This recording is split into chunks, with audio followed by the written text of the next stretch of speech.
Hi Book Fighters, it's Thursday, February 3rd, and this is not the first time I've filmed this video.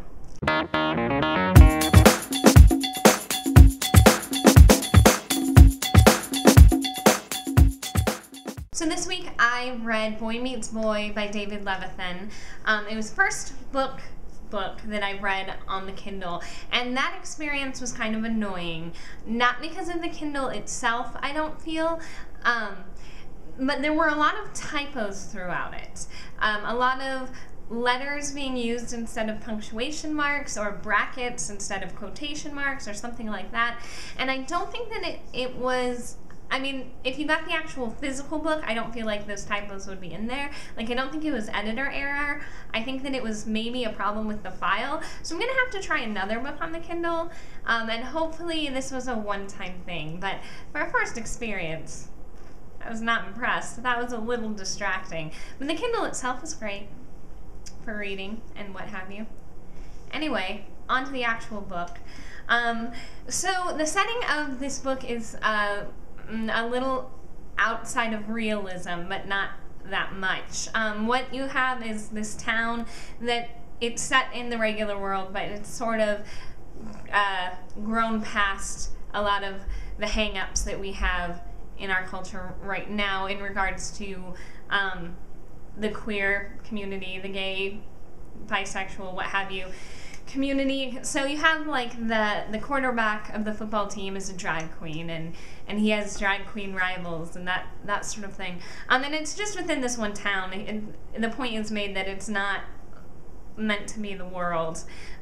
So you still have kind of the problems of the outside world touching around the edges, but for the purposes of the story, I feel like it was done so that it wasn't focusing on how hard it was to be a gay teen coming out. It wasn't focusing on the struggle. It wasn't about bullying or prejudice or the coming out process. And I feel like it was intentionally done so that those points would not be the focus of the story. It wasn't supposed to be some utopian city where everything was gay and nothing hurts. It was just to be so that you weren't focusing on those points, because in especially when you're talking about gay teens, in their literature and television shows, it focuses a lot more on not how hard it is, how hard everything is. And I think that it's necessary that we show the struggle. I think that's very important. But it was nice in this book that we didn't have to talk about it. It was just like a gay teen romance. Just like any other teen romance book, except the characters happen to be gay. And that, I think, shows the normalcy of it. It shows that you don't have to be miserable if you're a gay teen. You can be happy. You're just, at the end of the day, you're just like everyone else. It's your circumstances that suck. You're not the problem, the world is. And that was nice to see. I think that we need happy gay teens as well. Because when the only representation you have is the hardship and the, people struggling with their identity or coming out, or, in the middle of it, in the thick of it, you kind of get the impression, especially if you're a younger person, that that's all there is, and just expect to suffer because that's all you're going to get. And so I think that it is important to show happy gay teens. And the story itself was, it was a teen romance, so it was pretty simple. But I did like the characters. I found myself connecting to the different characters in different ways. I probably related most strongly with Paul, who was the main character, but then also a little bit with Tony as well, and a little bit with Noah as well. So you can the characters are very well done, so you can kind of see yourself reflected in these different characters, which is something you don't always get with YA literature. Sometimes when adults are writing teenagers, they don't write how teenagers are. They write how teenagers are perceived, and there's a big gap between those two realities. So these ones, I felt like they were very real characters, very fully fleshed out, and I really love David Levithan's writing style. I like the way that he writes things, how he puts words together. I had entire paragraphs and sentences highlighted in the Kindle on almost every other page, because it would be this simple sentence or this very simple scene, but just the way that he puts the words together was just so pleasing, and felt so poignant, even when it wasn't this extremely important point. And so I really like that. I really want to read more from David Levithan just because I really like his style.